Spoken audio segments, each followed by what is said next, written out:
hi Katie here. Yeah, this is the first time I've made a video in months. I mean, to be honest, my mental health has been really bad, and I haven't really thought much about making videos in the last couple of months.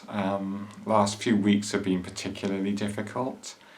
I haven't been sleeping very well. I've been getting 3 hours sleep one night, and sometimes even 2 hours sleep one night, and the next night I've got in about 5 hours, a little bit more, but the next night I get 2 hours or 3 hours in again. I've been waking up and I've been really stressed and upset and basically crying and a lot of the time as well. I won't go into what has been making my mental health worse, because my mental health wasn't good before, but now it's kind of it's ridiculously bad. I'm actually at the point now where I'm thinking of getting anti-anxiety medications from my doctor. I've never had those before, but I think I'm definitely going to need them, just even if it's just something to get me off to sleep. So yeah, I mean, lockdown made my mental health worse, because of a number of factors which I won't go into at this stage. I haven't sort of really connected much with my wider circle of friends since the beginning of lockdown back in March 2020, or at the end of March 2020. So I haven't, I've met up with a few friends every now and again, and that's been nice, but I mean, I won't even go into what's happening to me at the moment. Suffice to say that this is one of the most difficult periods I've ever experienced in my life. I probably touched on it before. I suffer from a condition which makes me have a fear of aging, called grassophobia.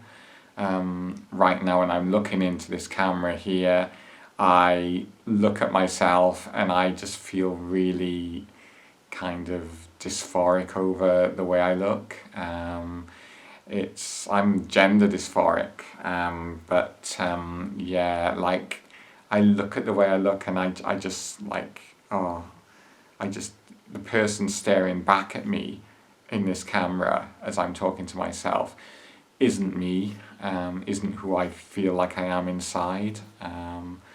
So yeah, I mean, on a more positive note, I'm really pleased with the results of the blepharoplasty. It's been about just over 6 months now since I had my blepharoplasty, so I mean, as you can see, like the eye bags are definitely not as prominent as they were before, and the under eye circles are not as prominent. I've got a whole checklist of things that I would like to change about the way I look, starting with my chin, but that's going to be sorted out soon, hopefully, because my orthodontic treatment is basically complete, so the teeth are straightened, and I still have the brace on, obviously, but what I need to have now is surgery to correct the overbite. And that's going to be jaw realignment surgery, which will involve surgically fracturing my jaw and pinning it back together with metal pins, I believe.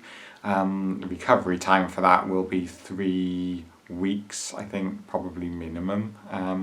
It could be like a lot more painful than the blepharoplasty, and a lot more problematic as well with regards to being able to eat and stuff like that. So yeah, so I don't know, they haven't given me a date for that yet, but the orthodontist says it'll probably be towards the second half of this year. So we're already towards the end of April now, so I'm hoping, I'm hoping it'll be sometime possibly around July or August, or if it's later. But yeah, I'm hoping it'll be this year, because that really does bug me on my checklist of things that I'd like to change about myself. I'm looking at my forehead now. I haven't got any makeup on today, but I can see the way my forehead is shiny. I don't like that, and I'd like to have maybe a brow lift or something like that, or some kind of rejuvenation there. I obviously, like, once my jaw is sorted, that will help me a lot, because I won't feel the need to film these videos at this angle, so you can't actually see how bad my jawline and chin look. Basically, I've got the obverse of problem that a lot of other trans women have, of rather than me having a prominent jawline, I've got one that's actually non-existent. Now, it would be nice to have like a jawline which is kind of heart-shaped, and I mean, so like sitting like this, I kind of maybe give the illusion that my jawline is like that, but believe me, like a profile view is like really makes me cringe, That's just me. That's things I want to change about myself. I'd probably like to change my nose as well. I think my nose is quite big. Obviously, I want boobs. I've probably developed about an A cup, but no more. So yeah, so I still have to make up the difference with prosthetic boobs at the moment. Which feels really unnatural. As regards hormones and hormone estrogen levels, actually really good news. At the beginning of January, my gender team doctor, the one assigned to me, has upped my dose of estrogen. I'm still on the patches, so I'm on 200 meg now, which I believe is the maximum, officially anyway. So my estrogen level was about 200 at the beginning of the year, or maybe around 150 or something like that. But now it's actually shot up to about 300, or just over 300, which is good. So that was back in March the 11th, I think it was. I had my telephone consultation with the doctor. So great, yeah, 300 is good. Kind of getting near now the the stage where I will start to feminize. I have started to feminize, I know it may not look like I have, but my skin has, I've got less hair on my sort of back. I had hair on my back, believe it or not. I've never have to shave my legs, believe it or not, so that's quite good, because I know a lot of women, whether they're cis or trans, they still have to shave their legs, and I don't have to put Veet on my arms anymore to get rid of the hairs. I was never really hairy. I didn't really have a very hairy body before I started estrogen, but it wasn't ideal. And also, another thing that happened to me, or that I was diagnosed with at the beginning of this year, is that I'm actually celiac. So the reason for my anemia, which kept showing up in my blood test results, was actually because I was having gluten in my food when I shouldn't have been having food with gluten in it. I've completely tried to take gluten out of my diet now. It's been quite a little bit difficult, because I used to have a lot of whole wheat stuff, because I thought, oh, that's good for you. I'll have the whole wheat pasta, I'll have the whole wheat bread.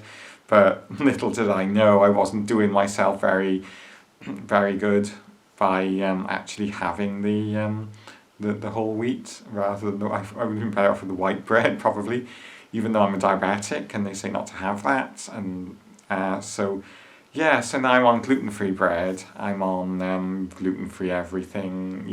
A lot of things don't contain gluten, which is good. But yeah, I have to keep on paying attention to what's on the ingredients of a lot of foodstuff packaging before I buy it, because invariably a lot of the time it'll say wheat or barley or oats or rye.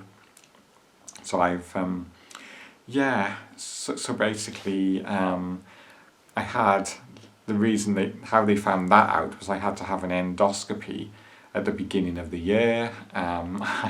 I didn't have anybody to give me a lift home or to stay with me for a couple of hours, so I couldn't have the anaesthetic. So I just had like a throat spray, so I was fully conscious during the procedure. It was a bit, I wouldn't say it was painful, but it was extremely uncomfortable and it was very weird.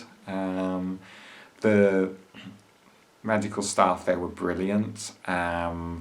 It's like you kind of lie down on a sort of couch, and I believe I had to lie on my side and like in a curled up sort of fetal position, and they basically inserted a tube down my throat, right into my tummy, and that sounds gross, and it actually is, but the nurse in particular, she was so good, she was kind of comforting me all the time, because it was a weird like procedure, and she was kind of like telling me I was doing well and like sort of stroking my hair and stuff, and I just felt really, really, she was wonderful, she was an absolute angel, and then she said, like, oh, well done afterwards, because the procedure lasts about 10-15 minutes, but I'll tell you what actually really I was very pleased about was that the doctor there was, long after the tube went into my throat. It's gross me talking about it. The doctor was looking at the camera and kind of like, oh, celiac.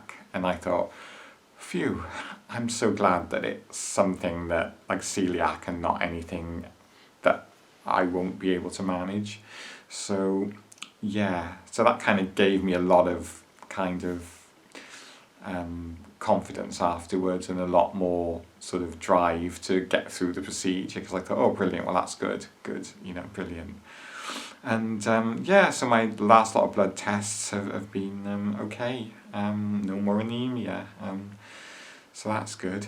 And also with being diagnosed celiac, because didn't know I was celiac for so long, I've always had this kind of pot belly type tummy, and I assumed it was because I was greedy and I didn't take enough exercise, and then I assumed as well, because I've had it I've had it for like decades, even when I was young, and so I'm hoping now, because I've been looking, I've been researching celiac disease and finding out about, if you'll lose weight once you start on a gluten-free diet, and actually my belly is swollen, probably because I'm celiac and I was having gluten.